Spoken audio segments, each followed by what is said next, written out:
Hey, what's up everyone? So we're going to talk about some of the biggest, and I mean the biggest mistakes when it comes to fish keeping.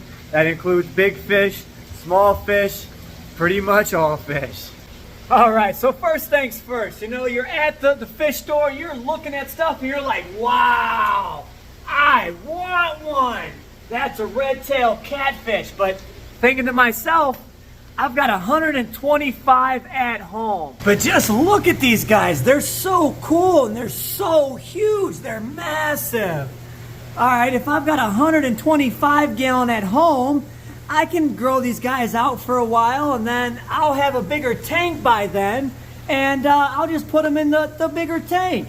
Wrong. That is absolutely the wrong way of thinking here. I couldn't tell you how many times that I've been called and, people have told me, hey, I bought this fish. I knew what I was getting into, but I didn't think that, life would hit me this hard. I planned on getting a pond for them, a larger tank or something. But you know what? Life gets in the way sometimes. So can you please come rescue my red-tailed catfish? And yeah, we get the call and we go and pick them up. So basically what I'm saying here is one of the biggest mistakes that's made in fish keeping is always that mindset that, hey, I will get the tank later, but let's get the fish now. And that's really not what you should do. You should always think about the end case. Like if I want to go ahead and pick up this huge clown knife, I have to think how big can these guys actually get? And they can get pretty massive. So if I have a 125 gallon tank, I really shouldn't think about getting a clown knife or a red-tailed catfish. Maybe if I had a 500 gallon or tanks of larger size or a pond at home or something like that. But you always want to make sure that you have the tank capacity for the fish that you want to buy, because ultimately you're buying this as a pet and you want to make sure you can enjoy these guys for as long as humanly possible. And you know what? Some of these guys are just absolutely awesome. Red-tailed cats and clown knives, all these fish that you see in my videos do get absolutely massive. So you always got to know what you're getting yourself into. So this leads me into the second mistake that people always make. So that is, you might go to your local fish store and people are like, hey, I'm gonna sell you this vegetarian piranha because they're cool and they're only $4 a piece. Wait, could you imagine that? A vegetarian piranha for $4? They are cool. And little Johnny goes up, well, I have a 55 gallon tank. Do you think that's cool? And your common, big box pet store is going to tell you, yeah, it's fine. And little Johnny's going to take himself home a pacu. And the pet store guy, the guy back in the aquatics who thinks he knows everything, he's going to tell you, yeah, your fish will only grow the size of your aquarium. And that is also a huge, huge myth. There's other things that they'll tell you that, an inch of fish could be a gallon of water. So if you have a 10-inch fish, technically you should have a 10-gallon tank.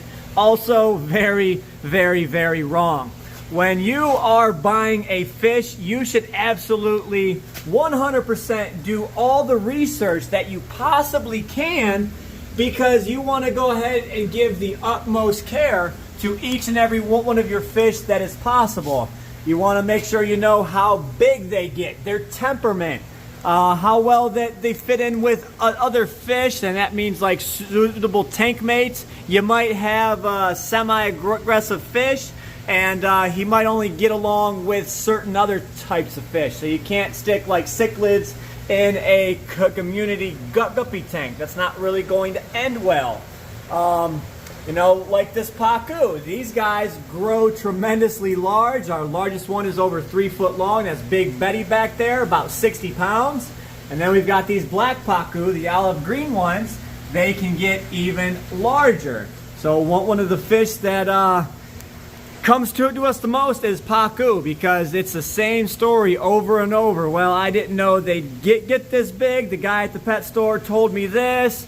I didn't know it outgrow my 75-gallon tank. Whatever the case might be, I'm not ridiculing no one. I'm just trying to spread some information.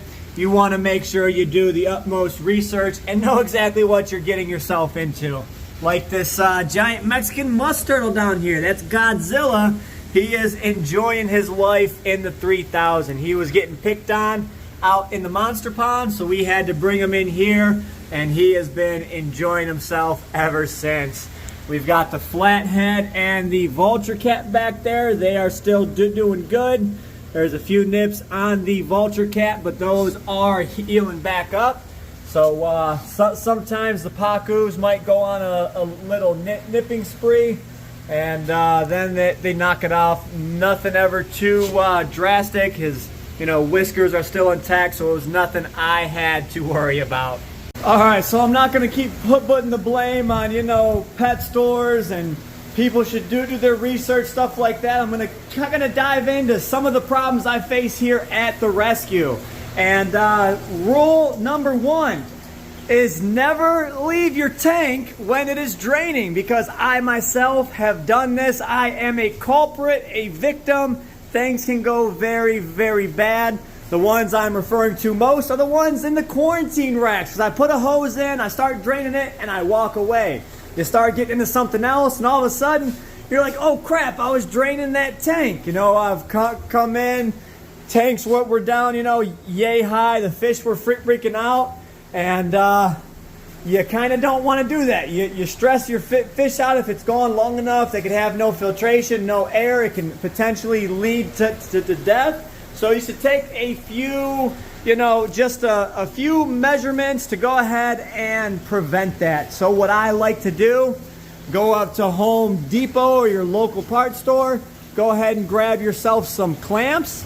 And basically what I do, I go ahead and put the hose in the tank, and then I go ahead and clamp it on at the level I want the tank to drain to. And then if I do happen to forget it, it only drains down so far and sucks air. Now vice versa, same thing when you are filling a tank. I used to be super bad with this, and I'd be filling the tank, and all of a sudden our whole fish room is flooded. Used to do this all the time. I've flooded that tank, I've flooded this tank, that tank, that tank, that tank, that tank, this tank, that tank, this tank. You get the picture. I've flooded a lot of tanks here because I forgot that they were filling. A lot of times I use a 2-inch hose to fill tanks, and that can fill them relatively quick. So you always want to keep an eye on a filling fish tank. Okay, let's back it up and let's talk about some fish for just a little bit. I'm talking about mistakes made in the aquarium hobby. Just because you see something that works for someone else online does not mean it's going to work for yourself. There's been so many times, you see someone online, they don't have no problems with the fish that they put together. You try the same thing, and bada bing, bada boom, you've got one fish that is dead. And that's never a good ending. So you always want to make sure and monitor your fish when they go in. You want to make sure that, they're not picking on each other. And if they are, you got to be able to have a plan in place to be able to separate them. Just like these lungfish. I've had my 3 lungfish together in this tank for a very long time. I added in that albino lungfish, and as you can see, the albino lungfish is no longer in this tank. I started getting a little bit concerned, so we went ahead and pulled the albino lung down to that 135 for now. I got her eating. She's doing great. And, you always got to have a backup plan for if something like that ever happens. Everyone is just starting to grow their arms back in here, so I didn't want to have any arms go missing.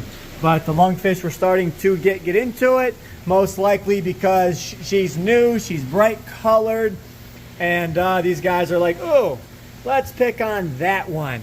Also, another big thing that I see, people throw smaller fish in with, say, you know, a red-tail catfish, and they're like, well, I stuck a fish in there and he ate it. Well, of course, if the fish is small enough to fit in their mouth, they 100% will take it down. You see how full that guy is just sitting on his belly? Red-tail catfish are very, very gluttonous, and they are opportunistic eaters, so if they think they can eat it, they 100% will. Just like in this tank here, you know, I have my catfish in here, and I also have fly river turtle. I've had, you know, instances where the catfish have gone after the turtle, so I had to monitor that very, very closely because I don't want nothing bad happening to my fly river turtle. That would be a very, very expensive mistake. Same thing happened with, you know, Godzilla I was just telling you about earlier. You always have to monitor your fish and make sure. Adding to that last little idea, you know, I have to always deal with aggression and attitude when adding fish into this monster pond. I got to be very, very picky with what I do add, because, you know, there was times I added an arapaima in here and Brutus killed it, and I got little bruiser here to be able to go in with them. We had to try the different, you know, strategies as to how we can get these guys to, you know, co-inhabit this pond. Same thing goes for all these big catfish and the arowana. Everyone has an attitude, so you have to be very particular with what you add, how you add it, and when you add it. You always want to be careful. So hope you guys enjoyed today's short little video. I think it was a fun one, a little bit educational. So I'll catch you guys in the next one. As always, stay fishy, my friends.